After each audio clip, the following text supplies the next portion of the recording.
vamos dar continuidade, então temos agora o tema Pediatria na Visão Espírita. Temos como oradora também, já nossa conhecida da jornada anterior, a doutora Margarida Velho, mestrada integrada em Medicina pela Unidade de Santiago de Compostela, médica interna do ano comum, a exercer atividade no Hospital Dr. Sousa Martins, na Guarda, também terapeuta em Reiki 2. Bom dia, eu imagino que já estejam todos cheios de fome. Eu vou tentar ser breve. Vou falar um bocadinho sobre a pediatria na visão espírita, tentar dar alguns conceitos. São situações assim um bocado difíceis, não é? Difíceis, nós não gostamos de ver as crianças doentes, ninguém gosta. Mas é um tema que eu gosto particularmente porque eu quero seguir pediatria. Então vou tentar explicar-vos um pouco daquilo que eu estudei sobre este assunto. Então, quando nós vemos uma criança doente, as principais perguntas que fazemos são estas, não é? Porquê crianças nascerem com doenças congénitas ou padecerem doenças graves? Que Deus é esse que permite que isto aconteça? E Deus é injusto? Então, porquê é que nós fazemos essas perguntas? Em primeiro lugar, eu vou abordar estes temas para tentar explicar um pouco a questão da pediatria, as vidas passadas, a reencarnação, os acordos espirituais, a importância da infância na evolução espiritual e a doença na infância. Porquê é que nós achamos que Deus é injusto? Porquê é que nós fazemos aquelas 3 perguntas? Porque nós vemos a criança como um ser que iniciou a sua vida na barriga da mãe. Geralmente, não é? Nós temos esse conceito. A questão é que nós precisamos ter uma visão reencarnacionista, uma visão de eternidade. E então, é um bocadinho isto. Muita gente não acredita na vida após a morte, não é? E a verdade é que existe a vida após a morte, não existe a morte, como o Sr. Vitor disse, o espírito é imortal e nós voltamos, não é? Então, em relação à reencarnação, o que é a reencarnação? A reencarnação é um processo pelo qual o espírito, estruturado num corpo físico, retorna periodicamente ao polissistema material. Ou seja, retorna à vida corpórea constantemente. E porquê? No livro dos Espíritos diz-nos que Deus lhes impõe a encarnação com o fim de fazê-los chegar à perfeição. Para uns é expiação, para outros é missão, ou seja, para uns está relacionado com situações de vidas passadas que têm que ser resolvidos, para outros, muitas vezes seres mais evoluídos, são uma missão para com a humanidade e para com a família desses espíritos. E depois existem os acordos espirituais. O acordo espiritual é aquilo que é feito antes da reencarnação. Antes da reencarnação, o espírito toma consciência de tudo o que aconteceu nas suas vidas passadas. E é neste acordo espiritual que eles determinam a forma que vão tomar do corpo físico, se vão ser homens, se vão ser mulheres, magro, gordo, a forma de como se vão expressar, a profissão, a família que vão escolher, a localização geográfica e as provas pelas que vão passar. Isto é um pouco o esquema do que é a reencarnação. Então, o espírito mantém-se, o espírito é sempre o mesmo, mas existe uma vida espiritual, existe a concepção, o nascimento, uma vida corpórea, a morte do corpo, o desencarne, novamente uma vida espiritual e assim sucessivamente. Nós temos várias vidas corpóreas, mas o espírito mantém-se e traz a informação das vidas anteriores. E quando é que começa o processo de reencarnação? Então, o espírito começa a ligar-se ao corpo no momento da concepção. Nesse momento, o espírito já sabe que irá reencarnar, já fez o acordo espiritual, já há toda a informação, liga-se ao corpo neste momento da concepção, inicia o processo de esquecimento. Este processo é extremamente importante. Seria muito difícil nós vivermos uma vida corpórea se tivéssemos conhecimento das vidas passadas. muita gente não foi bonzinho na vida passada, senão nós não estaríamos todos aqui, não é? E, no entanto, conservam os instintos passados. E a reencarnação, aqui novas provas, e a reencarnação termina exatamente no momento do primeiro choro. E isto é muito interessante, porque o primeiro choro não é por acaso, que é a primeira forma de expressão da criança. O primeiro choro tem como objetivo despertar nos pais, nos familiares, nas pessoas que rodeiam, o instinto de cuidado e a ternura por aquela criança. E então, porquê que é importante o período de infância na evolução do espírito? O espírito está mais acessível ao aprendizado. No livro dos Espíritos diz-nos que os espíritos só entram na vida corporal para se aperfeiçoarem, para melhorarem a delicadeza da idade infantil, torna-os mais brandos, acessíveis aos conselhos da experiência e dos que devem fazê-los progredir. Nessa fase que se lhes pode reformar os caracteres e reprimir as más tendências. Tal o dever que Deus impôs aos pais, missão sagrada de que terão de dar conta. Por isso é que é muito importante também a função dos pais para a evolução destes espíritos. O espírito escolhe a família onde vai reencarnar. Assim, portanto, a infância não é só útil, é necessária, é indispensável, mas também consequência natural das leis de Deus, das leis que Deus estabeleceu e que regem o universo. A doutrina espírita vê a infância como um recomeço e uma nova oportunidade para a evolução do espírito. No entanto, algumas destas crianças nascem com graves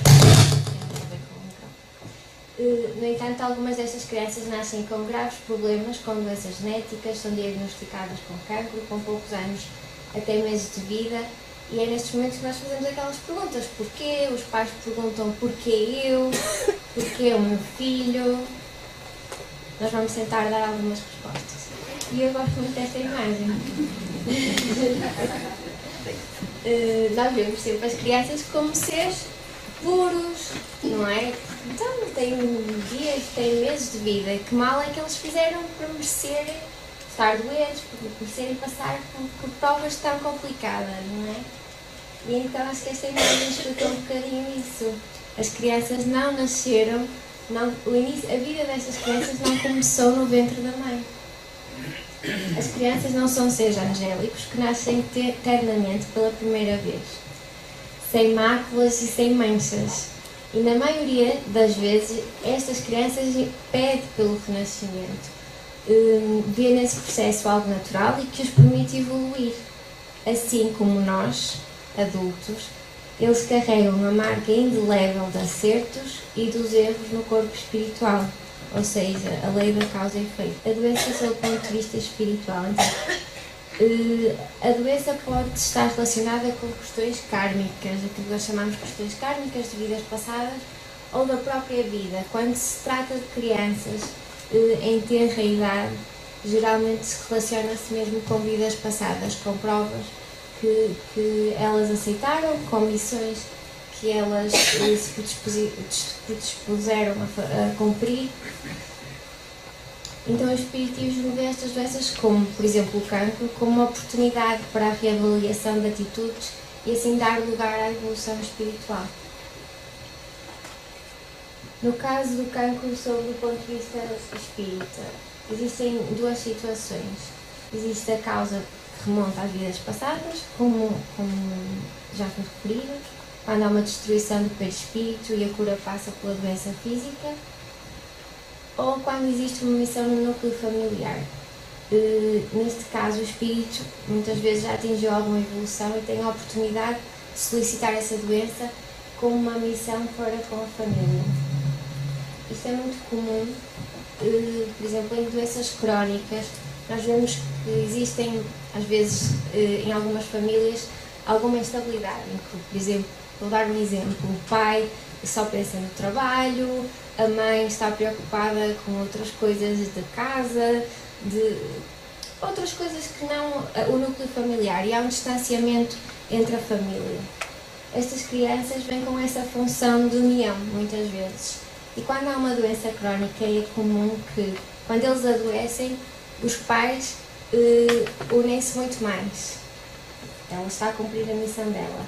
Mas quando ela recupera, retomam as atitudes passadas.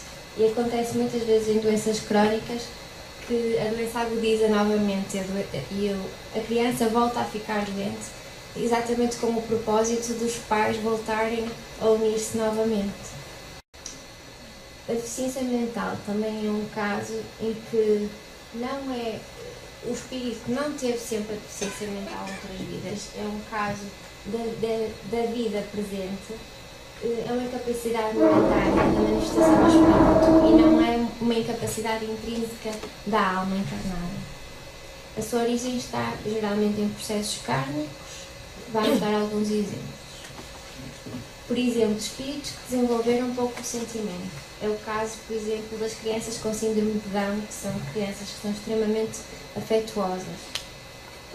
Como as faculdades intelectuais estão deprimidas nestas crianças, eles são obrigados a conseguir comunicar de formas diferentes. E então acabam por desenvolver as emoções, vão aprendendo a sentir. Não usam tanto a inteligência, mas usam mais o afeto e as emoções para comunicar. O caso de espíritos comprometidos em séculos de crimes e mau uso das leis da vida. Neste caso, os desequilíbrios psíquicos causados pela instabilidade de sentimentos e emoções do espírito em evolução segregam energias alteradas. Elas vão sendo absorvidas por essa estrutura energética, formando-se verdadeiras manchas e placas que aderem à superfície. Em seguida, passa a comprometer o seu funcionamento e, à medida que o processo se agrava, essa ação energética fragiliza a estrutura sensível, que dispõe dessas matrizes ao desenvolvimento de vários tipos de doenças durante a nova existência. Ou seja, existem manchas no perispírito que, ao agravar-se o processo, passam para o corpo físico. Outro caso também comum é o suicídio. E eu vou dar um exemplo porque o suicídio dá pano para mangas, não é? E é complicado de explicar determinadas coisas e vou só deixar aqui um exemplo. Por exemplo, um golpe suicida no coração, acompanhado por remorso, causará predisposição para hemorragias sem causa aparente. O suicídio por envenenamento ocasionará terríveis problemas de sangue, os afogamentos e enforcamentos, os fenómenos de incompatibilidade materno-fetal, os chamados fatores RH, as quedas de grande altura e viciações do sentimento e do raciocínio dão origem à hidrocefalia e às deficiências mentais, muitas vezes. Crianças com bloqueios a nível de inteligência. Neste caso, são crianças que usaram mal a inteligência ou desenvolveram demasiada inteligência, mas não desenvolveram a moral. São crianças que vêm exatamente com esse propósito.